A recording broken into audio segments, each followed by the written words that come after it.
Bonjour à tous. Donc pour parler des enjeux liés à cette ouverture du spatial à Monsieur Tout-le-Monde, enfin presque Monsieur Tout-le-Monde, on verra, une belle brochette d'intervenants avec nous. À commencer par Fabio Menolfi. Fabio qui est responsable du projet Fédération, qui travaille à la direction de l'innovation du CNES. Louis-David Beignaillé, qui est professeur de management à l'ESCP, auteur d'un ouvrage qui s'appelle Open Models, l'économie des modèles ouverts, et fondateur d'une initiative qui s'appelle Without Model. Jean-Sébastien Steyer, vous êtes paléontologue, vous êtes un adepte de la biologie fantaisiste, vous inventez les animaux du futur, notamment dans un ouvrage que vous avez co-rédigé, et vous nous parlerez un petit peu de l'importance de la transdisciplinarité et de l'imagination au pouvoir, mine de rien. Daniel Kuhnt, vous êtes astrophysicien. Vous êtes rattaché à l'Institut d'astrophysique de Paris. Vous avez notamment initié des initiatives comme la Nuit des étoiles, en plus de vos activités de professeur. Donc vous avez fait pas mal de vulgarisation, pas mal de chroniques radio. Enfin, vous êtes assez engagé dans la diffusion des connaissances auprès du grand public. Et Gaël Musquet. Gaël, vous êtes hacker. Je ne sais pas trop quoi dire de plus, parce que si on commence à faire la liste de vos différentes casquettes, on va se perdre. Alors, je voudrais commencer, puisque peut-être avec vous, Louis-David, puisque vous êtes un petit peu celui qui connaît les modèles ouverts, qui vous avez, dans votre ouvrage Open Model, passé en revue des initiatives qui touchent de près ou de loin à ce qu'on veut faire avec Fédération. Qu'est-ce que vous comprenez justement d'une initiative comme Fédération et de quoi on devrait s'inspirer pour lancer un projet de ce type-là, puisque ça ne se fait pas tout seul? Non, ça ne se fait pas tout seul et effectivement on peut interpréter ou comprendre Fédération comme un point de jonction entre deux dynamiques qui se sont développées de façon concomitante. La première, c'est la dynamique d'ouverture des organisations. Pendant longtemps, le paradigme dominant a été que les organisations et les entreprises en particulier devaient contrôler en interne leur processus d'innovation. Elles devaient maîtriser la façon dont on concevait et industrialisait. Et puis, depuis une quinzaine d'années, ce paradigme dominant a été remis en cause et de plus en plus d'entreprises ont trouvé un intérêt, un avantage à ouvrir ces processus d'innovation auprès de leurs partenaires industriels, bien sûr, mais aussi auprès de leurs clients et de gens qui ne sont pas forcément en lien avec leur secteur de départ, avec une idée qui est que pour innover plus vite et moins cher, on a besoin de coaliser les efforts. Et donc c'était un peu ça le premier mouvement d'ouverture des entreprises. Et peut-être que cette initiative témoigne de cette évolution-là. Ou en tout cas, et le deuxième mouvement qui est à peu près concomitant en termes de moment où ça se passe, c'est l'émergence et le développement de communautés de militants, d'activistes ou de passionnés. Ces communautés existent depuis très longtemps dans certains domaines, mais la généralisation du numérique et des outils leur a permis de coaliser leurs efforts pour réaliser en commun des choses que certaines organisations n'arrivaient pas à faire, même si c'était leur but. Alors les exemples qu'on a en tête, c'est l'encyclopédie Wikipédia, qui a réussi en très peu de temps à apporter une qualité encyclopédique supérieure aux acteurs du marché. Ce sont les logiciels libres et open source qui, pour certains, ont réussi à périmer ou à dépasser leur équivalent marché. Linux est aujourd'hui le système d'exploitation qui est le plus utilisé.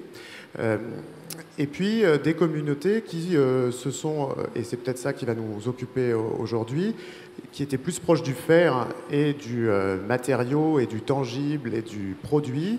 Et j'ai vu passer des images dans le film de quelques-uns de ces projets, notamment Protei, qui est un drone marin en open source. Donc, qui était cette espèce de vermisseau / bateau jaune qui frétillait dans l'eau qu'on voyait dans la vidéo. Exactement.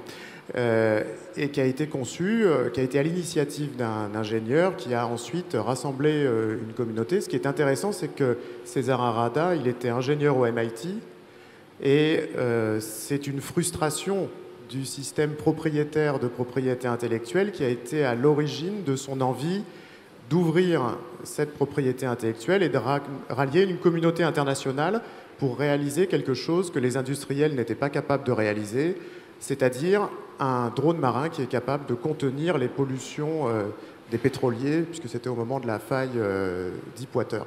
Donc moi j'interprète Fédération un peu comme le point de jonction, ces deux dynamiques, la dynamique d'ouverture des organisations et la montée en puissance des communautés, qui fait qu'aujourd'hui, ces deux logiques-là sont suffisamment matures pour envisager des points de connexion, même si, bien sûr, ces points peuvent être très différents, et ce sera peut-être l'objet de notre discussion ensuite. Merci beaucoup Louis-David. Jean-Sébastien, alors on regardait cette espèce de drone marin qui doit ressembler à une créature du Carbonifère. Quand on discutait, quand on a échangé un petit peu avant cette table ronde, vous me disiez qu'auparavant on se représentait l'évolution et la transformation de la vie comme un phénomène linéaire, continu, et que finalement c'était quelque chose de buissonnant. Alors est-ce que finalement l'approche qu'on a avec Fédération, c'est pas quelque chose de biomimétique? Est-ce qu'on sort pas d'une ingénierie un peu linéaire, cadrée, avec quelque chose de buissonnant et un peu foutraque? Ça marche comme ça la vie?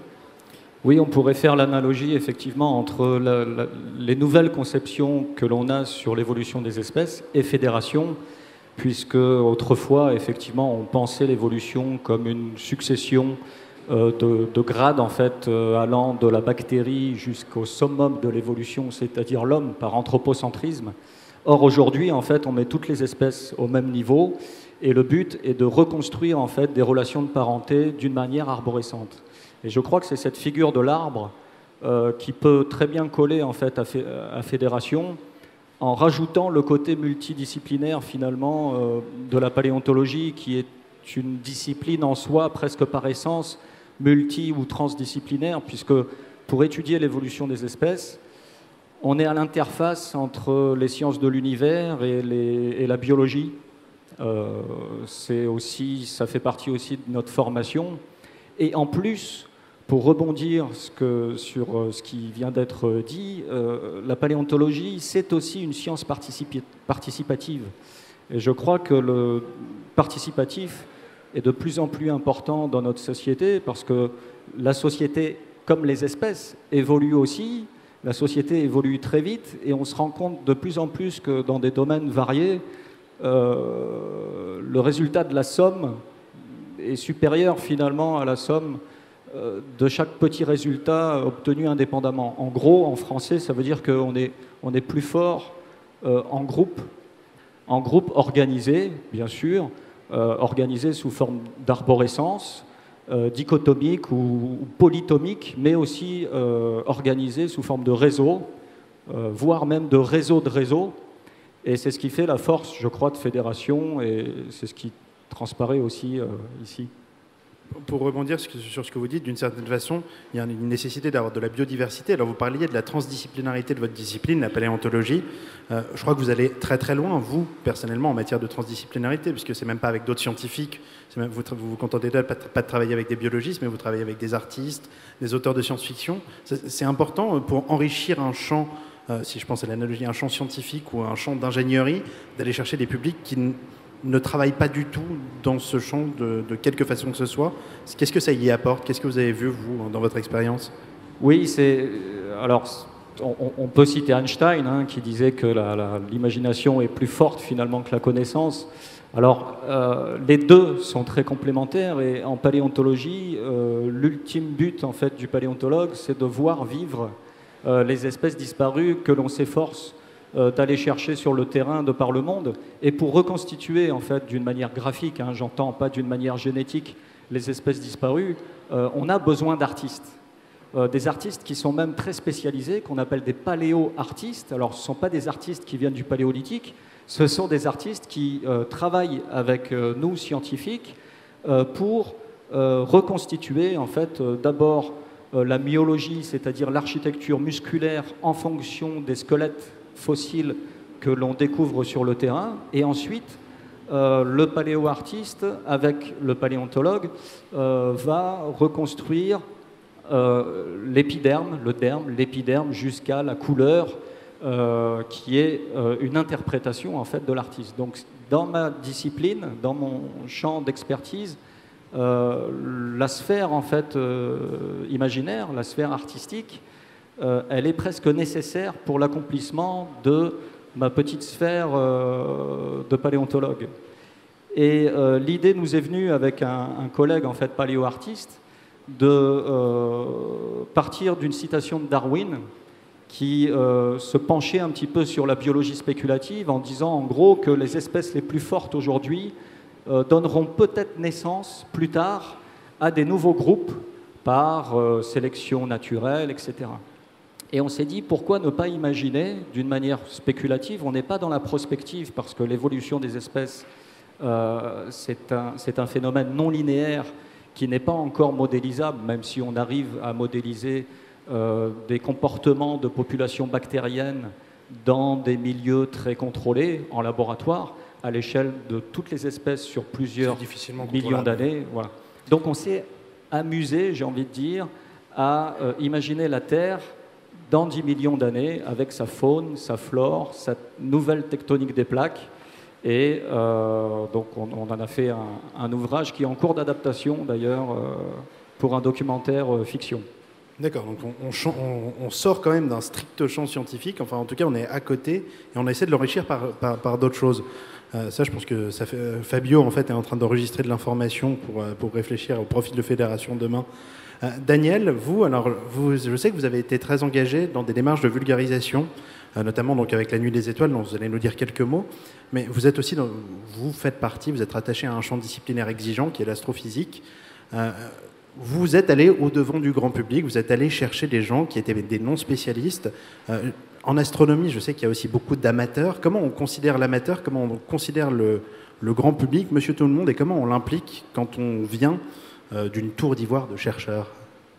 Justement, il faut éviter de rester dans cette fameuse tour d'ivoire, d'autant plus que l'astrophysique, c'est quand même au carrefour de beaucoup de choses, des religions, de la poésie et de la science. Donc on côtoie des gens venus d'horizons extrêmement différents. Moi, je pars du principe, j'ai toujours considéré qu'accumuler des connaissances sans partage, c'est quand même assez vain comme démarche. Et c'est ce qui m'a conduit à créer cette fameuse Nuit des Étoiles dans les années 90 à peu près. Et à l'époque, je n'avais même pas pensé que cet événement, je pensais que c'était un événement un coup. Et en fait, pas du tout. Ça a rencontré un public, rencontré les médias d'ailleurs, puisque Antenne 2 à l'époque, puis France 2 ensuite, les journaux, etc. ont relayé la chose, et ça continue encore maintenant.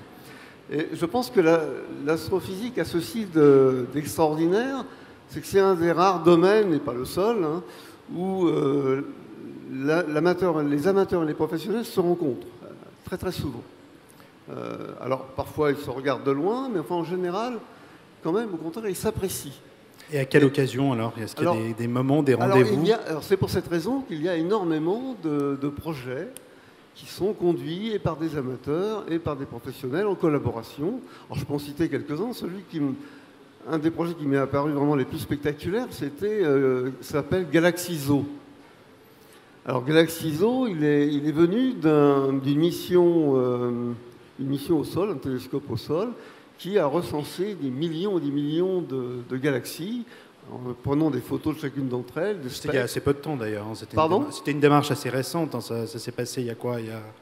Oui, ça a commencé il y a une dizaine d'années environ. Donc maintenant, on a des catalogues. Et c'est vrai que c'est extrêmement difficile de quantifier la morphologie, la forme d'une galaxie comme ça, même de manière automatique. C'est pas très simple de créer un logiciel qui soit tout à fait complètement performant et satisfaisant. Alors on a sollicité le public avec un protocole en disant voilà, vous allez regarder l'image, vous allez dire si c'est rond, si c'est asymétrique, s'il y a quelqu'un à côté, enfin voilà, quelle est la couleur dominante. Et de cette manière-là, il y a des millions de gens qui se sont attelés à la tâche et qui nous ont fourni un classement extrêmement utile. Ensuite, ça a d'ailleurs fait l'objet de publications dans des journaux de référence, hein, pas seulement une publication comme ça. Mais ce qui est extraordinaire, c'est qu'ils ont fait une découverte que nous n'aurions peut-être pas faite. C'est une famille de galaxies nouvelles qu'on a appelées les petits pois verts, les green peas en anglais, tout simplement parce qu'ils ont observé, beaucoup d'entre eux ont observé des petites taches vertes. Et voilà, donc ça rentrait dans aucune des classifications possibles, et ils l'ont signalé. Et on a pris des spectres, on s'est aperçu qu'en fait il s'agissait d'une famille de galaxies assez rare, qui avait complètement échappé à tous les spécialistes, et qui vraiment sont des galaxies extrêmement importantes, qui maintenant font partie des discussions, des programmes de recherche, etc. Mais il y en a beaucoup d'autres. Il y en a beaucoup d'autres. Je peux citer par exemple Fripon. Fripon, qui est un projet collaboratif qui met en œuvre une centaine de classes, d'écoles, partout en France, sur lesquelles vous avez une caméra fisheye qui observe toutes les nuits et qui observe les météores. Dès qu'on voit un météore en différents endroits, on peut évidemment faire de la triangulation, savoir d'où viennent ces météores, donc remonter à la source, mais surtout savoir où ils vont tomber. Et ça, c'est pas rien, parce que ensuite, vous avez des équipes de bénévoles qui vont sur place, et quand c'est possible, bien qu'arrivent à trouver, on trouve à peu près une nouvelle météorite par an. Alors certains pourraient m'objecter que bon, une météorite, on en connaît déjà beaucoup, sauf que là, vous la prenez à un moment où elle n'a pas encore été vraiment altérée par l'érosion, etc. Donc on est très proche, enfin, on sait qu'elle a traversé l'atmosphère, et c'est extrêmement intéressant. Voilà, ce type de projet, il y en a évidemment beaucoup d'autres. Donc on n'est pas dans des approches qui sont gadgets, on a des impacts qui sont réels, aussi bien en termes de découverte que d'organisation pratique, quoi. Gaël, je te présentais comme hacker tout à l'heure, alors peut-être que tu peux nous définir un petit peu ce que ça veut dire pour toi. Est-ce que c'est parce qu'on bidouille et qu'on met... comment on fait pour en gros être un espèce d'amateur plus et commencer à être pris au sérieux quand on met les mains dans le cambouis? Le hacker, en fait, est défini par une chercheuse qui a super bien défini récemment le hacker comme le système immunitaire de la ville, de la société, du pays. En gros, carrément, ouais. Ce sont des personnes qui cherchent à comprendre comment fonctionne la ville, comment fonctionnent les systèmes, soit pour les améliorer, soit pour les faire fonctionner différemment et leur donner une destination qui n'était pas prévue à l'origine.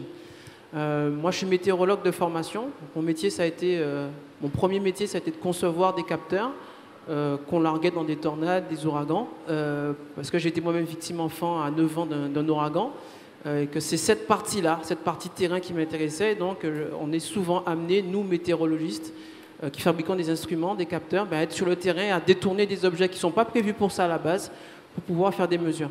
Et je suis un peu un bébé de la nuit des étoiles, parce qu'à 14 ans, à 8000 km de Paris, je suivais en fait cette émission devant ma télé. J'ai rejoint des clubs d'astronomes amateurs qui eux aussi en même temps étaient météorologues amateurs, qui recevaient déjà par satellite les images des satellites géostationnaires qui émettaient. Et moi, gamin, j'ai eu la chance de fréquenter des hackers, des hackeuses, des femmes, des hommes qui m'ont fait rêver. Alors j'étais à 8000 km d'eux parfois, il y en avait quelques-uns sur mon île, mais mon rêve, enfant, c'était un jour de pouvoir comprendre ce qui se passe, de pouvoir mettre des mots, des valeurs, des chiffres derrière les phénomènes qui m'entouraient. Aujourd'hui, j'anime plusieurs communautés, dont OpenStreetMap, qui est aussi un projet collaboratif de cartographie libre. Qui ne connaît pas OpenStreetMap? Il y en a deux, trois, mais c'est bien, j'ai encore un peu de boulot. C'est le Wikipédia de la cartographie. En gros, vous avez Wikipédia qui fait l'encyclopédie, OpenStreetMap s'occupe de la constitution d'un atlas libre et gratuit. Et aujourd'hui, je suis hébergé en tant que hacker sur une base militaire, la base aérienne 105, justement pour aider à la fois ces militaires à comprendre comment nous, citoyens, nous nous emparons en fait de ces technologies, de ces appareils, ces engins du quotidien, un petit Raspberry Pi, petits ordinateurs comme ça, qui vaut à peine $5, mais qui est de loin, en termes de puissance de calcul, supérieur à ce qu'il a fallu pour lancer les hommes sur la Lune, mais qui se retrouve aujourd'hui dans les mains de mes enfants. Et ma fille, on parle souvent de féminisation des filières scientifiques et techniques. Ma fille, quand elle voit un appareil comme ça connecté dans une voiture, elle rêve. Alors, elle rêve de la Tesla déjà, parce que voilà, c'est une belle voiture. Parce que la com est bien faite. Voilà, mais en plus, elle se dit que elle, à son échelle de petite fille, elle peut connecter cet objet qui est joli, qui fait bip, qui fait meu, qui s'allume, qu'elle peut programmer pour pouvoir comprendre comment fonctionne cette voiture. Et sur la base militaire, c'est un peu ça. C'est aussi récupérer cette intelligence de ces soldats, la manière dont on conduit des opérations, dont on sauve des vies aussi, pour que sur mon île, en cas de tsunami, en cas d'ouragan, en cas de séisme puissant, mais qu'on puisse utiliser toutes ces technologies-là pour pouvoir sauver des vies et préparer les populations. Je suis moi-même aujourd'hui radioamateur, on a quelques-uns dans la salle. Le radioamateurisme, pour moi aussi, est une filière, un hobby, une communauté qui permet de comprendre un peu tout ce qui nous entoure. On a des astronomes radioamateurs qui écoutent en fait qui ne se contentent pas uniquement de regarder les étoiles, mais qui les écoutent aussi du point de vue radio. Et en fait, alors j'ai trouvé le deuxième objet, cette clé TNT a changé énormément de choses dans le radioamateurisme. C'est une clé pour recevoir la télé à la base, qu'on a reverse engineerée, pour comprendre déjà comment elle fonctionne. Et aujourd'hui, cette clé-là nous permet d'écouter des satellites. Et sur des clés un peu plus puissantes, on leur parle aussi. On a énormément de satellites radioamateurs, plus d'une 50aine aujourd'hui en orbite. Fais gaffe parce qu'on peut peut-être avoir des ennuis là si tu commences à révéler pas trop de trucs. Non, mais on est quand même hébergé par les militaires, donc ça va. C'est que on est quand même surveillé et accepté dans nos travers, dans nos troubles obsessionnels cartographiques pour certains. Et ces clés TNT qui, à la base, servent à regarder la télé, me permettent de découvrir un autre univers et de pouvoir faire un peu ce que mes parents, mes grands-parents, on parle souvent de la constellation satellite pour moi comme une des plus grandes réussites, le GPS. 1902, on s'en souvient peut-être pas, 30 000 Français qui décèdent brûlés vifs sur les flancs de la montagne Pelée. Gustave Ferrier qui est envoyé pour rétablir les communications, parce qu'il y avait déjà des câbles télégraphiques sous l'océan, par radio. Premier usage de la radio après une catastrophe majeure en France, la plus grande aujourd'hui que la France ait connue, malheureusement, 1902 en Martinique. Il part avec des émetteurs qui sont ensuite, quand il revient à Paris, déployés sur la Tour Eiffel. 1909, au moment où il faut détruire cette Tour Eiffel, on ne la détruit pas parce que ces émetteurs permettent de synchroniser des horloges. Il devient ensuite patron des longitudes, du bureau des longitudes, qui a donné naissance à la constellation GPS, puis Galiléo, GLONASS, Beidou, peu importe, mais cette catastrophe naturelle antillaise a donné naissance à énormément de technologies sans lesquelles on ne pourrait pas trop aujourd'hui se relocaliser, synchroniser des horloges, communiquer. Et c'est un peu ce que j'ai aussi envie de transmettre, de redonner aussi dans Fédération, c'est amener des enfants à pouvoir toucher ces technologies-là et faire de chaque catastrophe, malheureusement on n'en empêchera pas qu'elles arrivent, mais au moins atténuer leurs conséquences, que chaque catastrophe naturelle soit l'opportunité pour nous d'innover. Il y a un volet éducation qui est central. Fabio, alors toi, est-ce que ça te fait un peu réfléchir ce premier tour de table? Il y a quand même beaucoup de choses qui se sont dites. Qu'est-ce qui tilte chez toi? Effectivement, ça me fait réfléchir, comme d'ailleurs depuis plusieurs mois. Parce qu'il y a beaucoup de personnes qui peuvent se demander, mais enfin, qu'est-ce que c'est fédération? C'est une vidéo étrange, c'est de la paléontologie, c'est de l'astronomie, c'est des hackers, c'est de l'open source ou des modèles ouverts. Et au fait, pour rejoindre les mots de Daniel, il y a des galaxies qui se classifient difficilement, qui ne rentrent pas dans un schéma exact. Et depuis plusieurs mois, au fait, on est dans un, même depuis, comme disaient les mots de Jean-Louis Le Gall, le chemin il a été long pour arriver jusqu'ici aujourd'hui. D'ailleurs, j'en suis ravi. Et on cherche, au fait, à rassembler, à fédérer toute initiative et toute communauté ouverte, mais pas en essayant d'imposer quoi que ce soit. Aujourd'hui, c'est le lancement de fédération, mais c'est plutôt le lancement d'une dynamique de co-création de fédération. Et cette table ronde, au fait, avec ces débats, pour moi, c'est le début de nombreux débats qu'on compte faire, aller à la rencontre de beaucoup de monde, des gens qui sont déjà présents aujourd'hui. On a déjà eu beaucoup d'échanges.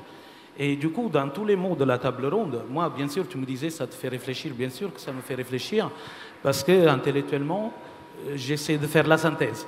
Je suis un peu dans ce rôle difficile d'être à la limite entre deux mondes, ou plusieurs mondes, dans un choc de culture, en fait. Ce qu'on disait entre les approches top-down, bottom-up. Et au fait, ce qui est important là-dedans, c'est l'écoute, essayer de comprendre et de construire quelque chose ensemble. On a parlé du rôle de l'évolution, des modèles ouverts, de l'apprentissage, du futur de nos générations, de plein de choses. Et fédération, pour moi, ça va bien au-delà de ça.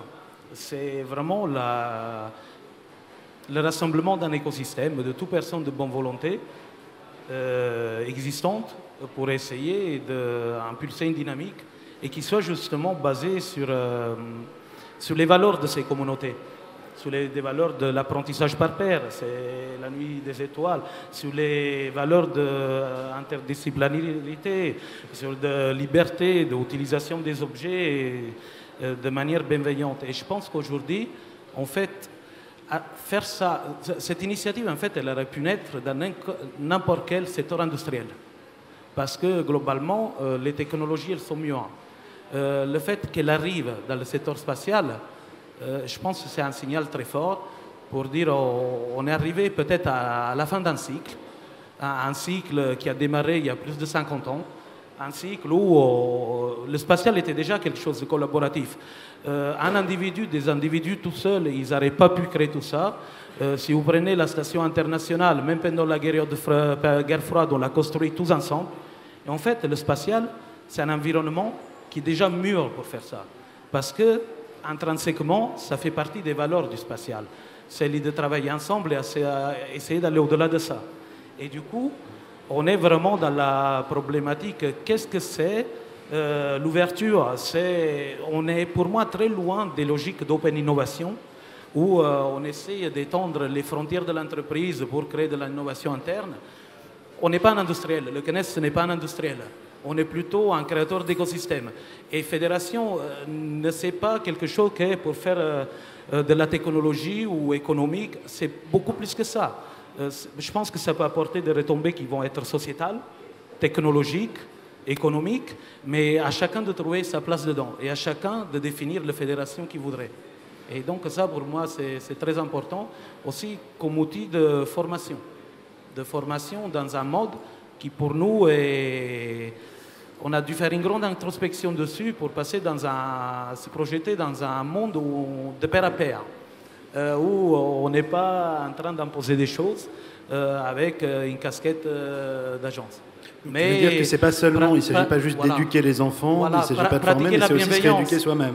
Pratiquer la bienveillance, au fait, vis-à-vis de toutes ces communautés et essayer de créer quelque chose ensemble avec une articulation entre le monde interne du CNES et le monde externe qui sera compliqué à mettre en place, mais il faudra trouver, comme disait le professeur Blamont, des modes de fonctionnement, des partenariats. On va bien au-delà, on ressemble des communautés, c'est vraiment ouvert à tout le monde, alors aux agents historiques du spatial et de l'industrie en général, qui peuvent apporter aussi des choses. Alors, Louis-David, j'imagine que ça doit vous faire réfléchir aussi. Alors, ce que Fabio appelle le monde extérieur, le monde externe, comment on l'embarque dans une initiative de ce type-là? Qu'est-ce qui motive des contributeurs qui n'ont pas de lien avec une entité comme le CNES à monter dans le train d'un projet de ce type-là?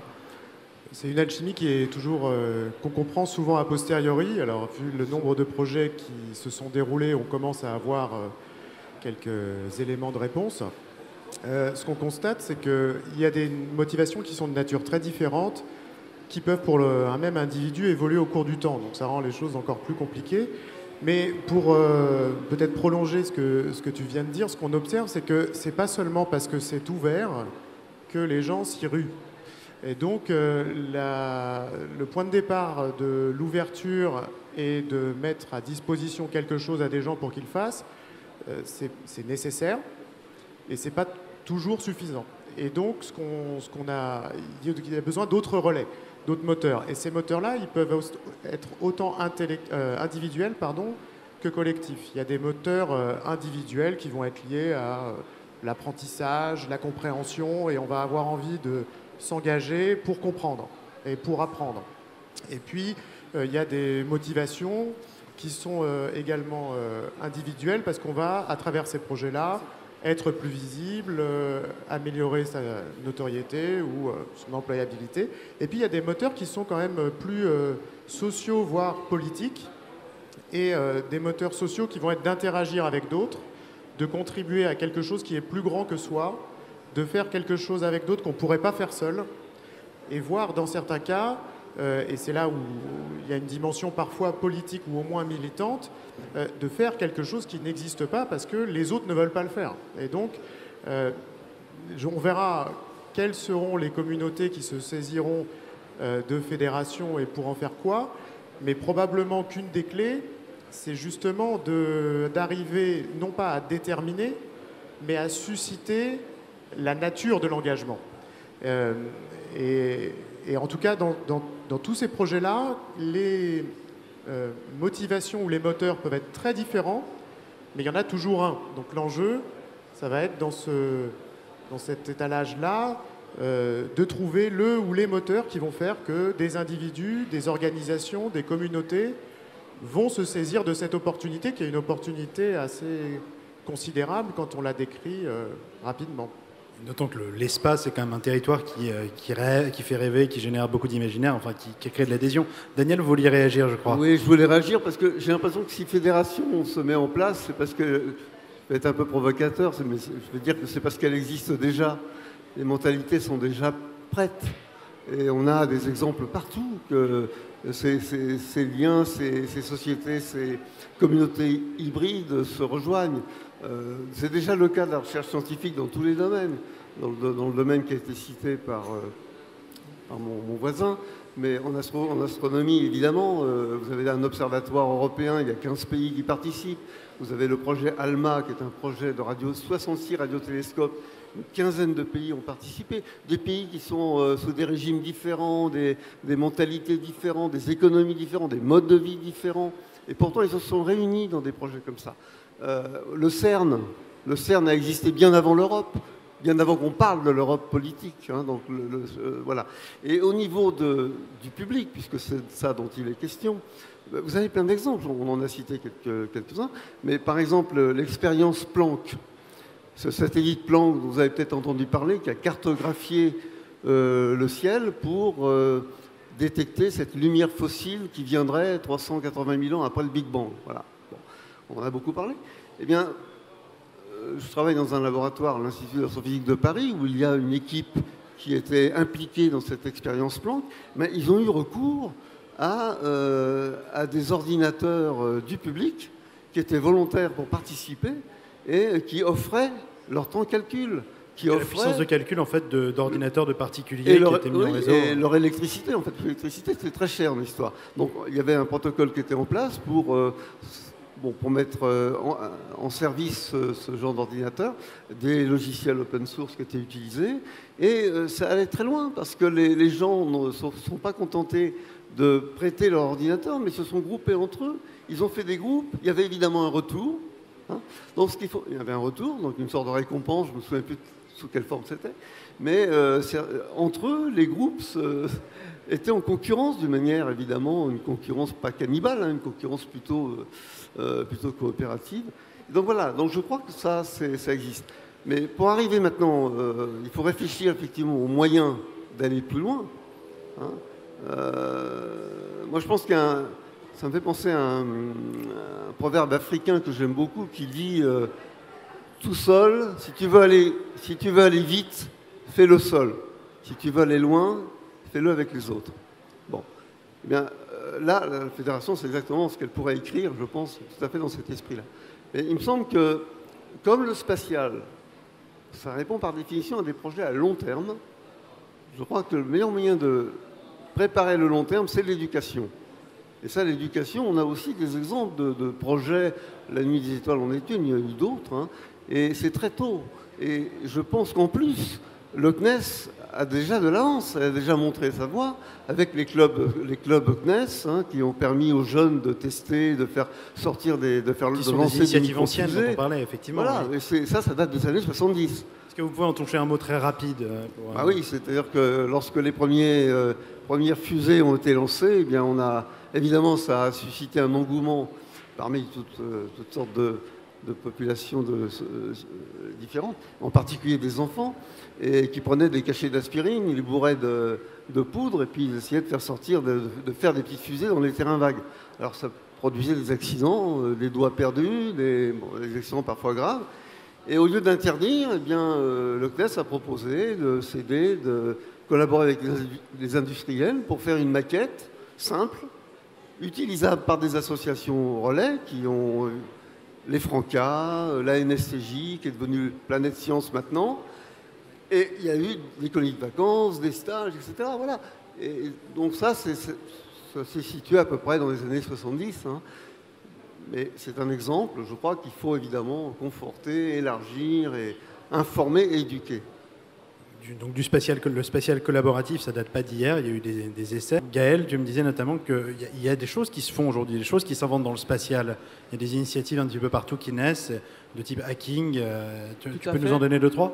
Tout à fait. Ce qui a changé entre les années 70 où j'étais pas né et pas encore en projet, et aujourd'hui, en Guadeloupe, ce qui a changé, c'est le coût d'accès en fait au calcul. Le petit ordinateur que je vous ai montré tout à l'heure, pour 5 €, vous avez une machine. C'est des machines aujourd'hui qui sont lancées par des clubs de radioamateurs. Donc on a des règles, on a des autorisations en tant que radioamateur d'émettre et de recevoir des ondes. Donc on fabrique, il y a deux satellites radioamateurs d'ailleurs qui sont ici dans la vitrine. Le plus haut d'entre eux a été lancé en même temps qu'un autre satellite radioamateur qui s'appelle UpSat, qui est le premier satellite open source, donc dont le code source du logiciel qui le motorise est libre et qui a en plus été publié au niveau mécanique, hein, qui est open hardware. Donc vous avez aussi les plans mécaniques de ce satellite qui sont en ligne.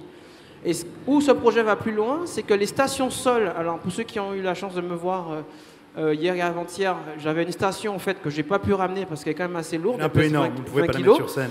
Ouais, on fabrique des stations sol, donc des antennes, hein, comme vous avez sur le toit de votre maison, qui permettent de suivre ce satellite-là, mais aussi tous les autres qui communiquent en UHF, en VHF, voire sur d'autres fréquences.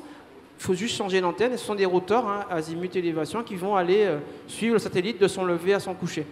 Je vous garantis que entendre le son en morse de ces satellites quand ils sont lancés depuis les cargos qui rejoignent l'ISS, mes enfants et leurs camarades de classe et mes petits voisins rêvent, comme certains ont pu rêver dans les années 70. Quel âge ils ont, Gaël? Mes enfants ont 8. Alors, ma fille a eu 8 ans la semaine dernière et mon fils a 10 ans au mois d'août. Ce sont des enfants, pas que, et c'est tous leurs camarades de classe et puis mes petits voisins qui profitent en plus de la confirmation parfois optique de ce que j'observe d'un point de vue radio. C'est-à-dire qu'on a des satellites qui sont visibles au coucher ou au lever du soleil, donc ils peuvent voir à l'œil nu, plus derrière avec une petite monture de télescope, des choses qu'ils ne verraient pas à l'œil nu. Tout ça participe de la culture scientifique et technique, du quartier difficile à côté duquel j'habite, où je vous garantis que les maîtresses parfois, quand j'arrive en cours, que je dépose mes enfants avec des voitures de rêve électriques, ou quand on a une nuit, on a passé notre nuit à regarder les étoiles ou à attendre le passage de l'ISS, les enfants sont beaucoup plus calmes à l'école, ou en tout cas ont des sujets de discussion qui suscitent plus l'animation intellectuelle que de la bagarre ou des insultes, par exemple. Et c'est un peu ça notre mission à nous, adultes. J'ai bientôt 40 ans. J'essaie de passer un peu le relais à ces jeunes enfants. Et pour moi, Fédération, c'est aussi ça. C'est un peu le prolongement. J'ai été fonctionnaire il y a quelques années et j'ai eu toutes les peines du monde. C'est pas si simple dans une organisation, et je suis sur une base militaire, c'est pas si simple de légitimer parfois des actions d'innovation au sein d'une entreprise, au sein d'une administration, au sein d'un corps d'armée. Fédération, ça doit être aussi ça. Ça doit être aussi de permettre de légitimer l'innovation de personnes qui font parfois des choses en loose day, qui viennent parfois nous voir, nous hackers, dans les hackerspace, dans des lieux comme ça, qui ont des idées, qui ont envie de faire des choses, mais que leur chef ne validera jamais, parce qu'on ne leur donnera jamais l'occasion d'échouer. Et où des personnes aujourd'hui que je croise, aujourd'hui en poste, qui s'ennuient à mourir, parce que leur métier, c'est obéir à un chef, c'est répondre à un cahier des charges, c'est répondre à un appel d'offres. Toi, c'était pas trop ton truc, ça? C'est pas trop mon truc. En fait, mon truc, ça a été de faire des choses impossibles. D'ailleurs, la devise de l'escadre qui m'héberge, c'est Ad impossibilia tenemur, à l'impossible nous sommes tenus. Ce qui illustre bien ce que doivent faire ces hommes et femmes au quotidien. C'est eux qui se chargent d'ailleurs de notre protection radar aujourd'hui sur le salon du Bourget. Une partie du matériel, vous avez exactement ceci et la petite clé TNT que j'ai dans la main, qui a été déployée par l'armée de l'air pour pouvoir avoir des solutions alternatives à l'observation du trafic aérien avec tous les engins qui volent au-dessus de nous en ce moment. C'est aussi ça, Fédération. Ça sera aussi permettre à ces hommes et femmes en poste d'innover et de légitimer leur action parce que nous, hackers, on l'aura fait. J'ai l'impression qu'on est en train de le préciser, le projet. Je te rejoins là-dessus et je te rassure aussi. C'est que, voilà, Fédération, c'est aussi une dynamique externe, ce que je disais, mais c'est aussi une dynamique interne au CNES qui est en cours.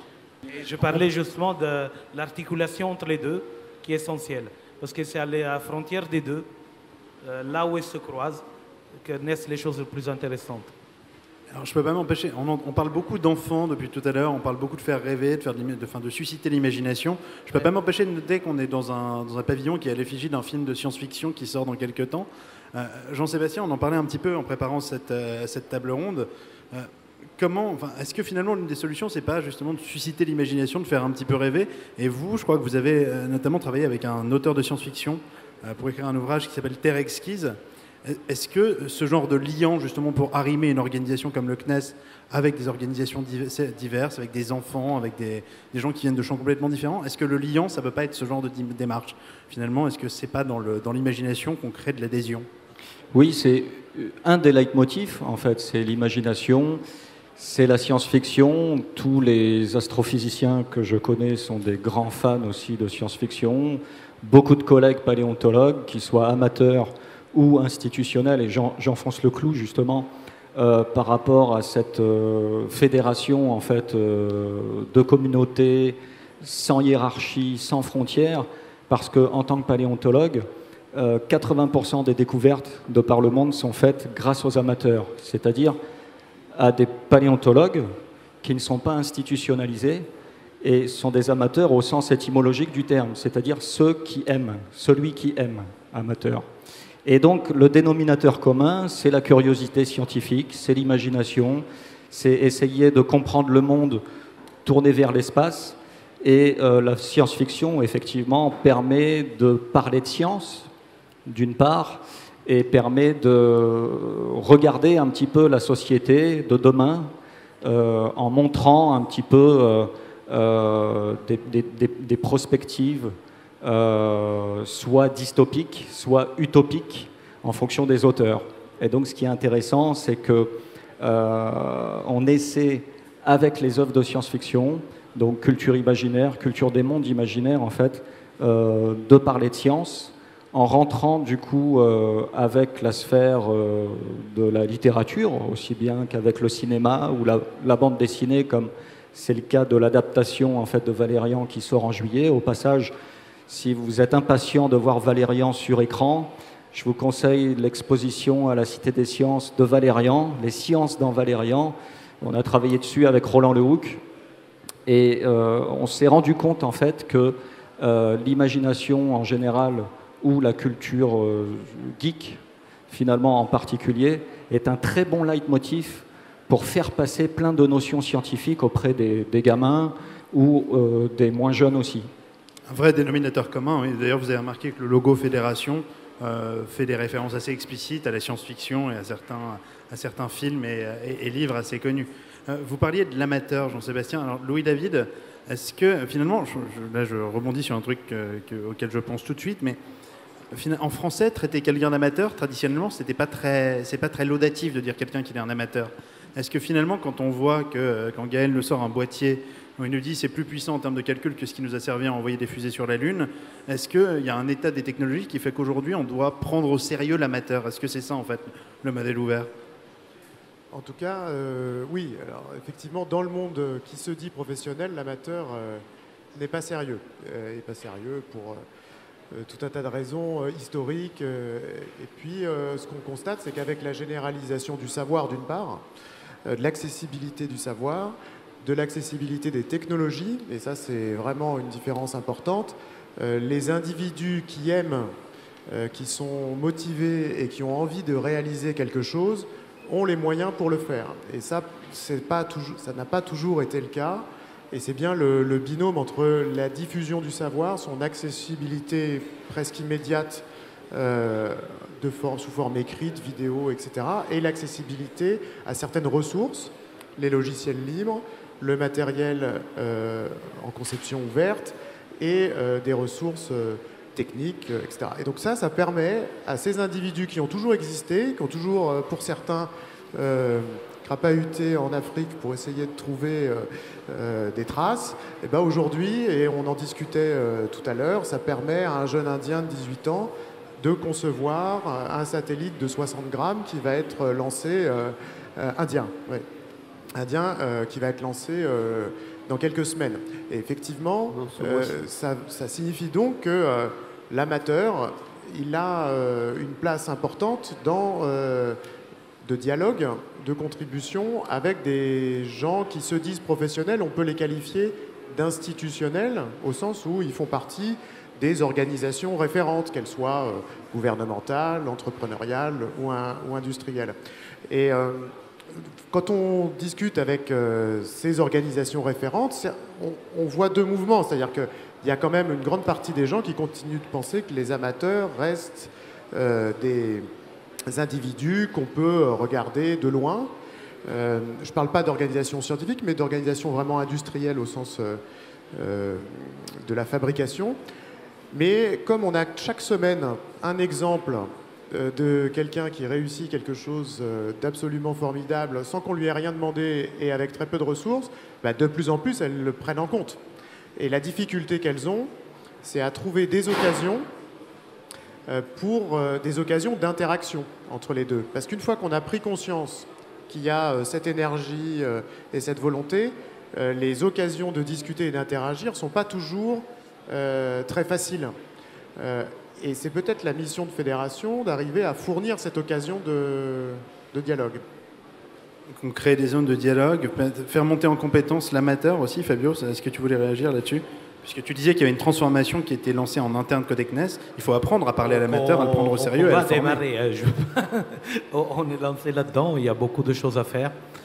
Mais c'est certain qu'il s'agisse de communautés, qu'il s'agisse d'institutions, qu'il s'agisse d'industrie, finalement, au cœur de tout ça, il y a des individus. Et voilà, même dans les communautés, il y a des gens qui ont des modèles économiques différents. Tu me contrediras ou tu confirmeras, qui sont consultants le matin et qui font ce qu'ils veulent l'après-midi. Il y a d'autres gens qui travaillent toute la journée et ils sont dans leur hackerspace la nuit ou le week-end. Et au fait, c'est cette limite qui reste assez floue, au fait, de l'individu et de son rôle. Et finalement, c'est son rôle dans le monde, c'est dans la création du monde du futur. Et c'est compliqué parfois faire des barrières nettes entre qu'est-ce qui est le rôle de quelqu'un. Finalement, moi je pense que c'est une dynamique d'individu motivé qui peut sortir de tout horizon et que finalement, il faudra trouver les manières de construire un discours cohérent. Et c'est ça le plus important pour moi, de ne pas structurer, parce qu'on est quand même on cherche à lancer une dynamique basée sur l'horizontalité, sur le partage, mais donner des clés de lecture qui ne puissent pas séparer les gens, mais les réunir. Et ça, c'est vraiment important. Je veux dire, il ne faut pas penser que ça sera un monde d'ingénieurs ou un monde de techniciens. J'ai eu la question de quelqu'un me posait une question. Ok, moi, je ne suis pas ingénieur, je ne sais pas faire du spatial. Et moi, je lui ai répondu, pour faire un monde, il faut tout le monde, en fait. Et pour sortir du communautarisme dans son mauvais sens, en fait. Oui, c'est ce que disait Daniel tout à l'heure. Il y a déjà du collaboratif partout et des collaborations internationales entre différents collectifs dans le spatial et dans les sciences en général. Là, l'enjeu, c'est d'aller chercher, de faire rentrer dans l'enceinte un public qui est, a priori, qui ne partage même pas le champ de spécialité ou le champ de compétences particulier. Ouais. Bah oui, d'autant plus que maintenant, il y a des routes de l'information qui permettent à beaucoup de gens qui sont, entre guillemets, isolés, mais en fait, ils ne le sont pas parce qu'ils ont des accès à des cours, par exemple, avec les MOOC, des choses comme ça, qui leur permet effectivement d'expérimenter, d'abord tout seul, mais très vite, les réseaux s'organisent. Et donc ça, je crois que c'est un fait nouveau. Le technicien, tel qu'on l'imagine, le chercheur dans un laboratoire, ça éclate. Mais ça ne veut pas dire que tout va se ressembler. Il faut quand même conserver les différences. Ça ne sert à rien de les nier non plus. Mais au contraire, ce qu'il faut rechercher, c'est plutôt les complémentarités ou les domaines d'expertise où effectivement, on se retrouve malgré nous dans une tour d'ivoire. Lorsqu'il y a eu l'expérience de SETI, vous savez, Search pour l'intelligence extraterrestre, ouais. Avec Arecibo, la grande antenne qui est au Nouveau-Mexique, très vite, ils ont trouvé des limites parce qu'ils n'avaient pas assez de puissance calcul. Bon, et donc là, on a mis en service un réseau à partir de gens qui étaient intéressés et qui prêtaient, encore une fois, c'est la même chose que tout à l'heure, hein, qui prêtaient leur ordinateur, et ça a permis à ce projet de continuer pendant des années. Parce que je crois qu'on vit quand même dans un monde où il faut quand même savoir faire la différence entre valeur et prix. Il n'est pas toujours question de prix. Il y a des gens qui accordent beaucoup de valeur, voilà, leur temps personnel, voilà. Et donc, c'est peut-être une des questions qu'on devra poser dans le cadre de fédération, qui est déjà d'ailleurs posée au CNES, c'est si on peut le faire, doit-on le faire? Et là, il n'y a pas que les scientifiques ni les techniciens, il y a aussi les philosophes, les poètes, les penseurs, etc. Hein? Doit-on le faire? Que doit-on faire? Que veut-on faire? Là, la transdisciplinarité est importante. Ah oui. Gaël, justement, en fait, quand j'entends Jean-Sébastien et Daniel, j'ai l'impression que ça fait très longtemps qu'il y a de la vulgarisation dans les sciences, que les scientifiques ont l'habitude d'aller au-devant du grand public. Est-ce que d'une certaine façon, la révolution des makers, des Fab Labs, est-ce que c'est une façon de vulgariser l'ingénierie? Puisque, mine de rien, du côté de fédération, on est plus dans le hardware, on est plus de ce côté-là. Est-ce qu'on vit une phase de vulgarisation de l'ingénierie parce qu'on en est capable? Ce que je constate aujourd'hui, pour intervenir à peu près dans toutes les filières du collège à l'université, voire les écoles d'ingénieurs, ce qui est certain, c'est que ça redevient cool de toucher un rabot, de toucher une scie, de souder, de donner... De mettre les mains dans le cambouis, quoi. Exactement. Il ne faut pas oublier qu'on est quand même dans un pays qui, au moment de l'orientation 3e, quand vous n'avez pas de bonnes notes, vous oriente dans des filières professionnelles comme une forme de punition.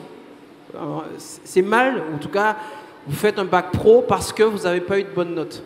Et aujourd'hui, quand je vais voir ces jeunes à la FORP, à Drancy, juste à côté, qu'on travaille sur des moteurs efficaces de motobineuses ou de motoculteurs pour aller faire le challenge EcoShell, pour faire le maximum de tours de piste avec à peine 1 litre d'essence.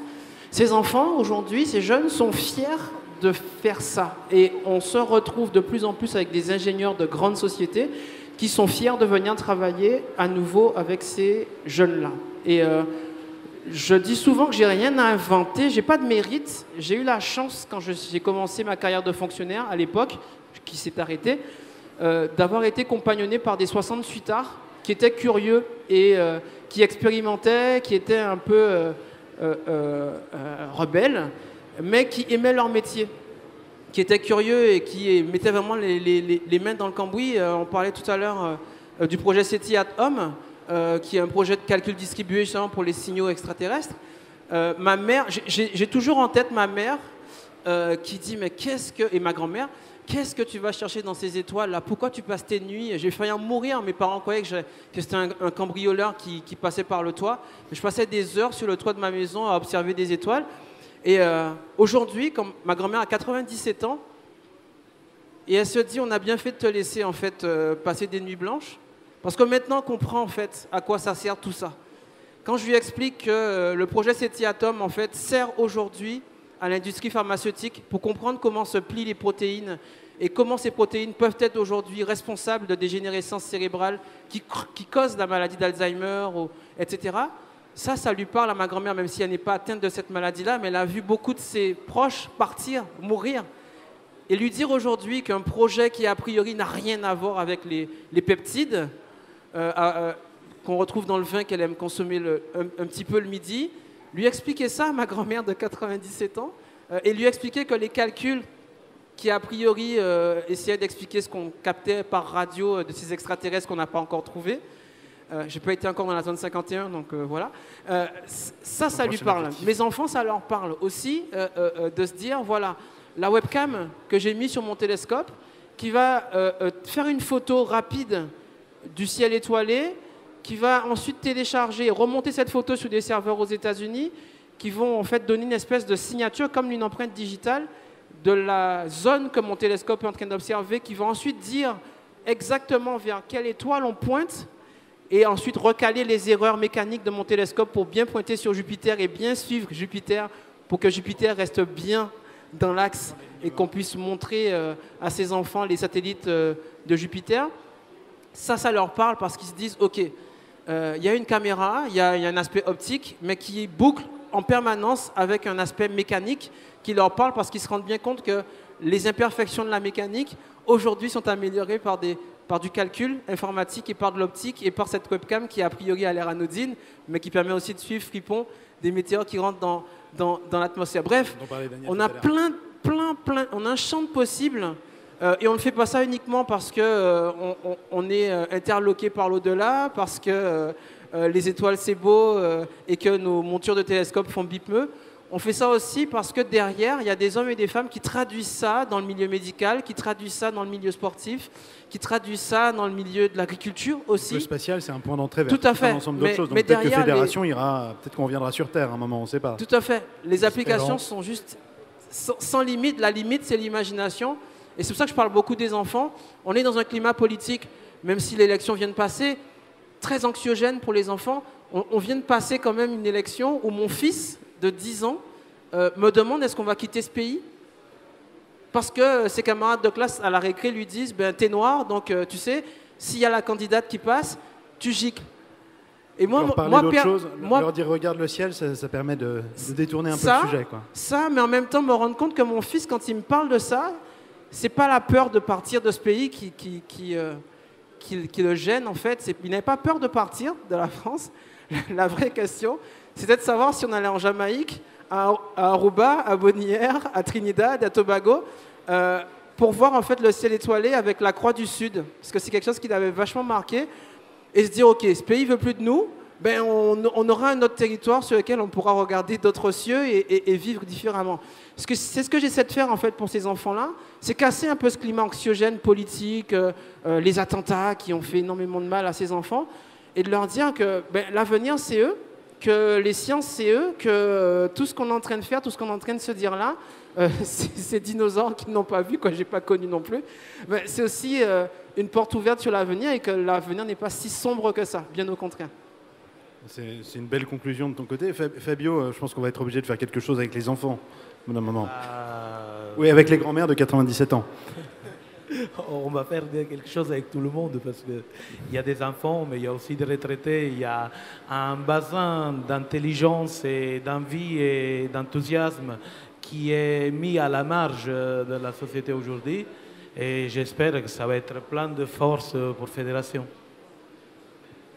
Qu'est-ce qu'on peut attendre? Alors, si je vous prends chacun les uns après les autres sur un projet comme Fédération, on voit qu'il y a déjà des choses qui infusent dans le spatial. On le voit qu'il y a des dynamiques participatives un petit peu partout. D'un projet comme Fédération, vous, en tant qu'individu, qu'est-ce que vous en attendez? Toi, c'est quoi ton rêve, Fabio, sur un truc comme Fédération? Bah, écoute, moi, ce que j'en attends, je t'avoue que je suis dans le pragmatisme total à ce moment. C'est de commencer à discuter avec tout le monde, de continuer. Et sinon, plus en général, vraiment, ce que j'attends, c'est quand on lance une idée confédération, c'est très compliqué. Essayer de savoir où elle va finir. C'est très difficile. Il faut être dans une approche de lâcher prise, de partage, d'écoute. Et moi, ce que j'aimerais vraiment qui fasse fédération, mais ça c'est moi en tant qu'individu, c'est qu'il y a de la vraie réalisation, des vraies choses à toucher, des vrais objets spatiaux et qui ont été créés par une communauté et qui servent à quelque chose ou qui est donné du plaisir à des gens en les construisant. Tu veux des réalisations concrètes. En fait, c'est cette démocratisation que j'aimerais. C'est dire aujourd'hui, je suis plein de choses, je vois des gens qui font des téléphones open source ou plein de choses, ou on a vu dans la vidéo. Et en fait, je me dis, je travaille dans le spatial, ça fait un petit moment déjà, et en fait, la vision qu'ont les personnes du spatial, c'est une vision pleine de rêves, mais avec des barrières d'accès gigantesques. C'est leur vision. Moi, je pense qu'il y a beaucoup d'autres domaines qui sont devenus plus démocratiques, où il y a une technologie qui est aussi complexe que celle qu'on utilise.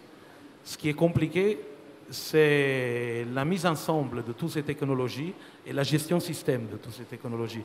Et pour moi, c'est un des gros défis de Fédération. Ça ne sera pas faire un petit hardware spatial, ça sera créer arriver à créer un système. Et ce que j'aimerais vraiment, c'est qu'on arrive à créer un système, de l'infrastructure, et pas des petits objets qui, voilà, ça reste des faits divers ou autre chose. Ça, c'est du point de vue technologique. Pour répondre à ce que Gaël nous dit sur tout ce qui est les enfants, pour moi, ça va bien au-delà.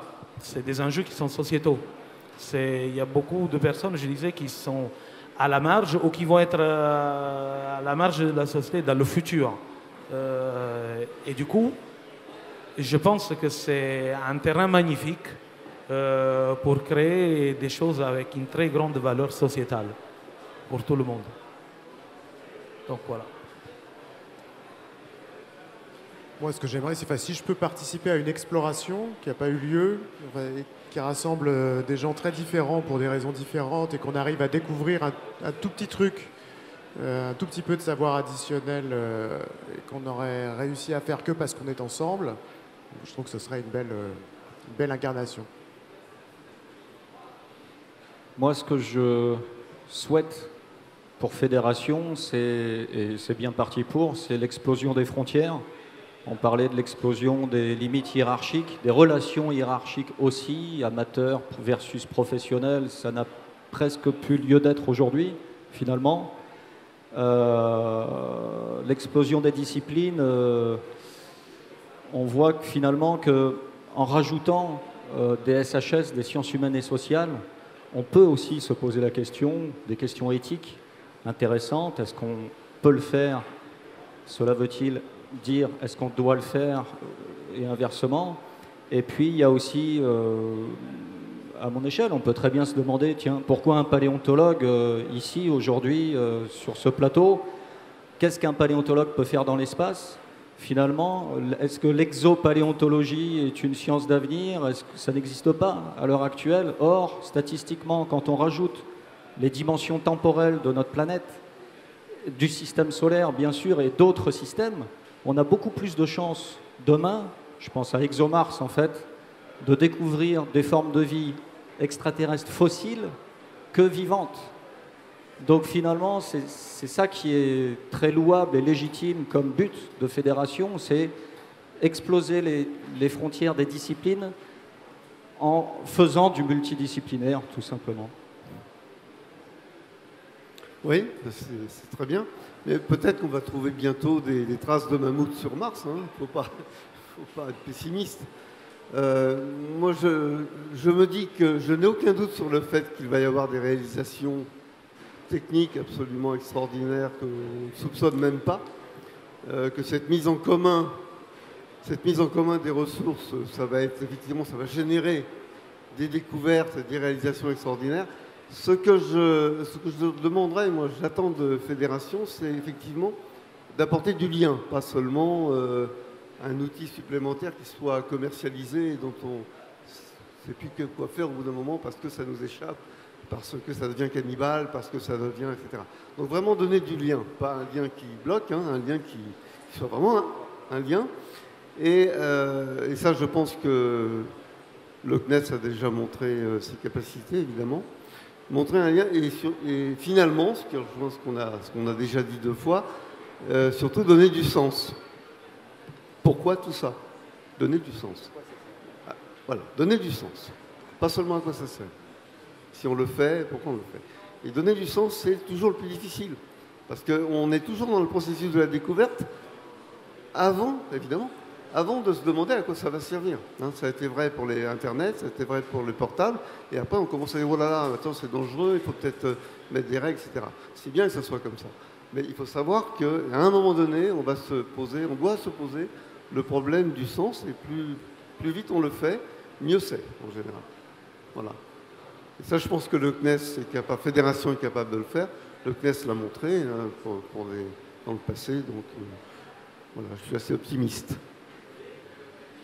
Alors pour moi, Fédération, ça doit être une synergie de lieux, d'hommes, de femmes, d'entreprises, de personnalités au CNES qui travaillent ensemble. Ce que je disais à Fabio la première fois que je l'ai vu, c'est que j'en ferai pas 5 des conférences comme celle-là.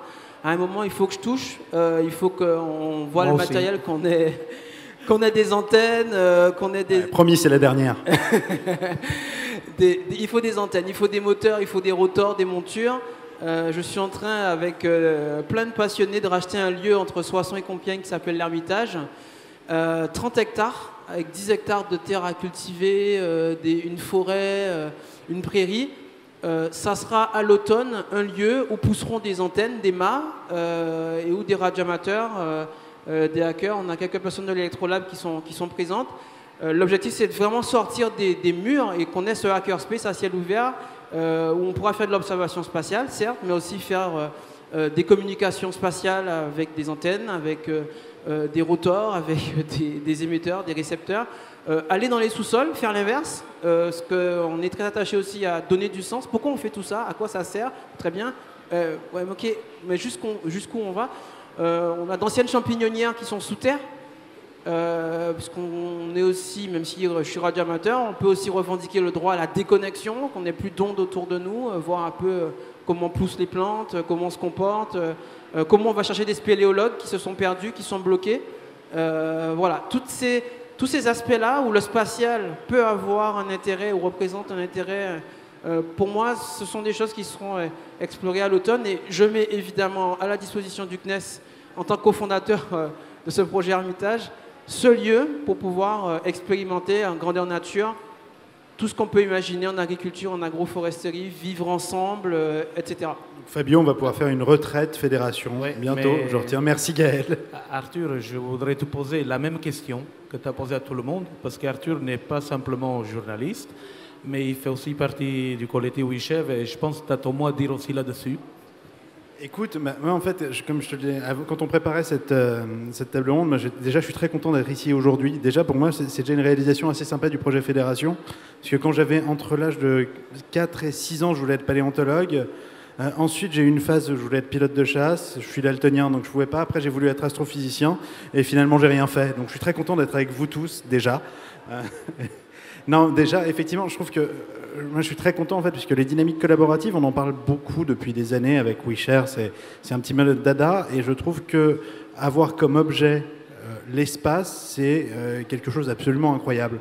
Donc réussir à donner corps à un projet collaboratif sur un secteur comme l'espace qui fait rêver tout le monde, je suis déjà hyper enthousiaste et je suis déjà très très content qu'on soit là, en fait. Et je suis très content d'aller chez Gaël bientôt. Parce que j'étais très nul en cours de techno, mais ils ne m'ont pas envoyé en enseignement technologique. Et c'est un truc que je regrette aujourd'hui. Donc Gaël, je vais demander une formation express. Oui, je voulais insister sur l'aspect transversal. On n'a peut-être pas assez parlé. Hein. Mais quand on parle de l'espace, c'est vraiment le lieu où toutes les technologies, toutes les techniques, tous les savoir-faire se rencontrent. C'est vrai de l'astrophysique. Moi, je sais qu'un jour, j'ai voulu traiter un problème d'absorption par une étoile. Et j'ai utilisé un logiciel d'un ami qui travaillait dans une banque. Logiciel d'assurance, vous m'aviez parlé. Assurance vie, oui. Parce qu'il voulait calculer quelle était la prime à verser. Et c'était fonction effectivement de l'âge et du fait qu'on ne meurt qu'une fois. Et je trouvais ça intéressant parce que mes étoiles ne pouvaient être absorbées qu'une fois aussi. Voilà. Donc c'est vraiment la transversalité, c'est quelque chose qui est très souvent nommé. On en parle tout le temps, mais c'est comme l'arlésienne. Hein. Ça ne se fait jamais, très rarement. Et je pense que le spatial, pourtant, devrait être un lieu où, alors peut-être par le biais de cette communauté qui va dialoguer, etc., on pourra peut-être le faire davantage. Fabio, on arrive à la fin de cette table ronde. Oui, je pense qu'on arrive à la fin de cette table ronde parce qu'il y a d'autres événements qui se passent dans le pavillon après. Régie, dernière vidéo qui est tout simple, c'est 4 mots.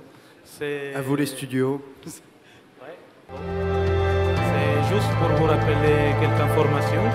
Donc, Fédération, il est en ligne, il a son entité et la démarche est lancée. On vient vers vous cet automne. On compte aller dans différentes villes de France pour... voilà, on lance cette dynamique pour construire des choses ensemble.